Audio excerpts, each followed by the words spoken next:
Hola amigos, buenas tardes, bienvenidos a un nuevo capítulo de La Alegría del Pueblo, ese espacio donde hablamos de fútbol sin estridencias, donde tocamos su toque cultural y hoy precisamente pues vamos a hacerlo con libros de fútbol. Ahora que se acercan las navidades pues yo creo que siempre es bueno hacer una serie de recomendaciones y ciertamente el género da para mucho, la verdad, así que bueno, os voy a comentar acerca de una serie de libros, pero bueno, tened en cuenta que no solamente estos que os voy a comentar, que son maravillosos todos ellos, sino que hay muchísimos que realmente valen muchísimo la pena. Algunos todavía no los tengo yo, pero bueno, los tengo ahí en esa wishlist, a ver si se enrolla mi mujer o algún amigo, la familia, y me regalan alguno. Que normalmente siempre por estas fechas, entre que se juntan mi cumpleaños y las fiestas, siempre caen dos o tres de ellos, ¿no? Así que bueno, espero dentro de poco poder ampliar mi biblioteca. Y bueno, comenzamos rápidamente, por ejemplo, con estos dos libros magníficos, realmente estupendos, de Tony Padilla. Atlas de una pasión esférica, con ilustraciones de Pep Boatella. Por ejemplo, el capítulo que habla acerca de Gandhi o el de Bob Marley son maravillosos. El historiador en el estadio tiene incluso capítulos crudos, ciertamente porque Tony no solamente es un excepcional periodista, sino que también es historiador. Entonces, bueno, la verdad es que mezcla geografía, geopolítica, historia y bueno, pues a través del fútbol también se pueden contar algunas de las historias más importantes, sobre todo del siglo XX, incluso finales del XIX y primeros del siglo actual, del XXI. Son dos libros estupendos, ciertamente. Luego, por ejemplo, Miguel Gutiérrez, La libreta de Bangal, seguro que muchos le conocéis, pues tiene frases de fútbol. Esta es la edición actualizada, es muy divertido, realmente, bueno, vale mucho la pena, ciertamente. Si habéis escuchado alguna vez su notcast en la radio o si seguís la libreta de Bangal desde hace años que tiene, ¿no? Su divertidísimo blog, que precisamente su moto viene a decir qué divertido es leer la prensa deportiva española, ¿no? Y bueno, pues aquí recoge frases de fútbol, pues por ejemplo, de presidentes de los años 90 y también 80, de futbolistas como Podolski, que dijo algo así como que el fútbol es como ajedrez pero con dados, bueno, cosas así muy locas pero que valen muchísimo la pena. También Saber y Empatar, que lo sacó el año pasado junto a Antonio Pacheco, Apach. Es también un libro muy, muy chulo, precisamente, y bueno, lo que nos dice es compendio de conocimiento absurdo sobre el fútbol a día de hoy, ¿no? Está muy chulo, ciertamente te ríes bastante con su libro. Luego, por ejemplo, tenemos Rivalidades Crónicas, uno de los libros que sacó la editorial Panenka el año pasado. Y bueno, en este caso, este libro es una preciosidad, porque bueno, te habla acerca de 10 ciudades europeas a través de sus derbis, ¿no? El periodista Jordi Bresco y el fotógrafo Pau Riera pues viajaron durante meses por Europa y bueno, pues fueron documentando, ¿no? Algunos de los derbis más interesantes del viejo continente y bueno, también como veis con fotografías de las calles, de esos bares donde se tienden a reunir los hinchas. Este, por ejemplo, es del Sampdoria Genoa, es inconfundible, esos colores de la Samp aquí, esos colores del Genoa en el otro lado. Y realmente es un libro estupendo. Y bueno, también habla acerca de un poquito, ¿no? De la cultura de cada una de esas ciudades, de las rivalidades entre esas aficiones y bueno, pues como regalo, a mí de hecho me lo regalaron y me maravilló, ciertamente. Este libro es más crudo, pero es muy bonito. Sinceramente no sé si está en español. Habla acerca de la historia de Stefano Borgonovo, que fue un delantero italiano de los años 80 que contrajo la ELA, que es la esclerosis lateral amiotrófica y es la que por desgracia tiene Unzué, ¿no? El que fue portero en la primera división española, sobre todo también en los años 90 y es una enfermedad degenerativa por la cual acabamos perdiendo el control de todo el cuerpo y únicamente pudiendo expresarnos a través de los ojos. Por suerte un ZUE todavía no está ahí, por suerte la medicina va avanzando y ojalá esto se pueda erradicar un día. Y como digo, es un relato muy crudo en primera persona acerca de cómo la enfermedad le va consumiendo. Está en italiano y este libro es estupendo, ciertamente. Perdonad si os digo que todos son estupendos, pero es que es la realidad, es la pura y dura realidad. Luego tenemos, por ejemplo, publicaciones como la revista Panenka, que son una maravilla. Yo aquí tengo un montón de Panencas, lo que pasa es que no se ven porque lo tienen escondido en los libros de Miguel Gutiérrez, pero la Panenka es la leche, vamos. Esto sí que es cultura convertido en fútbol, pero también historia, entrevistas, fotografía, geografía, curiosidades, es genial y sale cada mes. Seguro que muchos ya lo conocéis, ¿no? Luego, a ver qué más os puedo ofrecer. Pues, por ejemplo, este libro que es la Biblia, lo que hizo Martí Perarnau, esto es una pasada. El año pasado, no, perdón, este año dediqué todo enero a leerme este libro, para leerlo poquito a poco, para absorber conocimientos, para aprender, porque Es tal cual nos dice el título, la evolución táctica del fútbol de 1863, es decir, cuando se reglamenta en la Freemasons Tavern de Londres, perdón, hasta 1945, ¿no? Que es, digamos, un poquito antes, 5 años antes de la disputa del Mundial de Brasil y prácticamente coincidiendo con el final de la Segunda Guerra Mundial.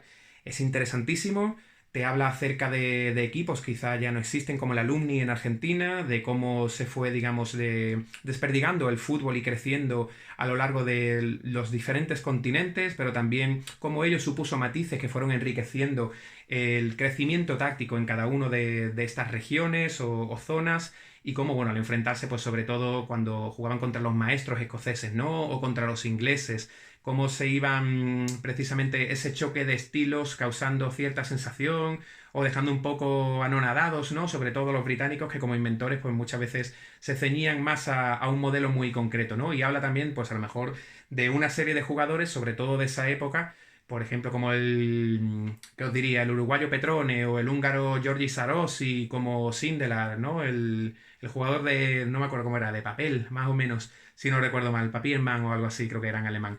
Y es que de verdad este libro, es que es lo que os he dicho, que es una Biblia, es que es una absoluta maravilla. Si os gusta la historia del fútbol, realmente este libro es absolutamente esencial. Y luego, en la misma línea, tenemos Inverting the Pyramid, ese está en español ya desde hace un tiempo, es de Jonathan Wilson, que es otro de esos escritores acerca de fútbol totalmente esenciales. Y bueno, pues realmente el título, Invirtiendo la pirámide, hace referencia a que inicialmente lo que hoy conocemos como un sistema, pues por ejemplo 5-3-2 o 4-4-2, inicialmente era al contrario. Defendían un par de jugadores, había tres en el medio y cinco atacaban. O bueno, sí, más o menos iba siendo así, ¿no? Con el tiempo fue variando, que si la WM, que si luego acabaron apareciendo los carrileros o laterales, cada vez menos gente, digamos, en el ataque. Y bueno, trata acerca de ello, acerca de la historia, de las tácticas del fútbol y también es súper, súper interesante porque Jonathan Wilson es estupendo, ciertamente. Y bueno, ya que por desgracia parece que dentro de poco nos abandonará Pelé, también os voy a dejar algunas autobiografías. No es que sea el mayor amigo de ellas, pero hay unas cuantas que merecen mucho la pena, ¿no? Y realmente refleja bien cómo es Pelé, ¿no? Porque ciertamente, bueno, cuenta su historia, claro, evidentemente, pero también Pelé ha sido un hombre que ha sabido moverse muy bien por las altas esferas, también fue un pionero en cuanto a temas de marketing, de entrenamiento y lo explica bien en su libro, la verdad que recoge bien su esencia.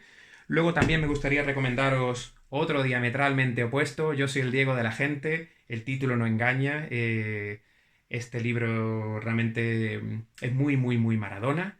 Y también vale mucho la pena. Este lo compré, creo que fueron 10 euros o así nada más en la FNAC. Está muy muy bien, ¿eh? Luego tenemos también por aquí My Turn, que también está en español, ¿no? No me acuerdo cómo era la traducción del título aquí abajo, pero bueno, lo podéis encontrar, como digo, en español, de Johan Cruyff. Y está interesantísimo. Cuenta, por ejemplo, las 3 veces que la pifió el Ajax con él, tanto cuando era jugador como posteriormente como técnico. Y bueno, de hecho, el Ajax podría tener probablemente alguna Copa de Europa más o más títulos importantes, por lo menos a nivel europeo, de haberle conservado y de haber sabido escucharle, ¿no? Y bueno, también habla acerca de su periplo en la selección holandesa, de su, evidentemente, ¿no? De su vida en Barcelona, primero como jugador, como le convenció Charlie Rexach en unas vacaciones en las Islas Baleares, como luego a su vez también como cuando fue técnico y tal, y está súper, súper bien. Y bueno, pues realmente no quiero que se me vaya demasiado largo el capítulo porque me gustaría hablaros más acerca de libros de fútbol en otras ocasiones.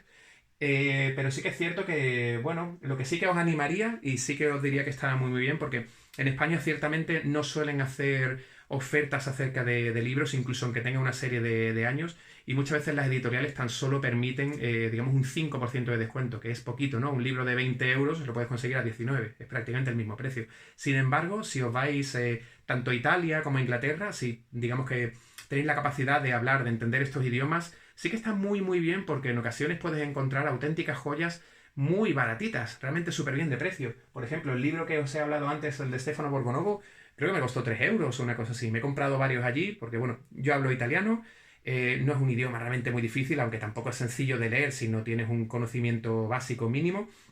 O, por ejemplo, también libros que me he comprado en Inglaterra, que digamos su precio inicial eran 25 euros y pasado a lo mejor un año y medio, 2 años, un poco como sucede con las camisetas, como os conté en el vídeo anterior, pues los puedes encontrar a lo mejor a 8 o 10 libras perfectamente.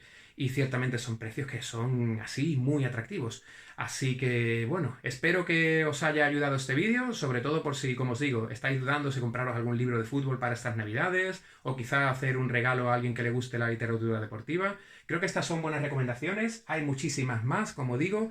De hecho, por ejemplo, este próximo año, aproximadamente para inicios de verano, Sergio Vilariño va a sacar un libro maravilloso, segurísimo que va a ser una obra de arte espectacular, porque lo que hace ese hombre es increíble normalmente con sus textos, y va a tratar acerca de la historia del fútbol europeo, sobre todo no solamente a través de sus principales clubes, sino a través de muchos equipos de culto. Por ejemplo, aquella Fiorentina que fue subcampeona de Europa a mediados de los 50 jugando contra el Real Madrid, pero también clubes como el Estrella Roja, el Steaua de Bucarest, el Saint-Étienne, etcétera, etcétera, ¿no? Y de hecho estoy deseando leerlo.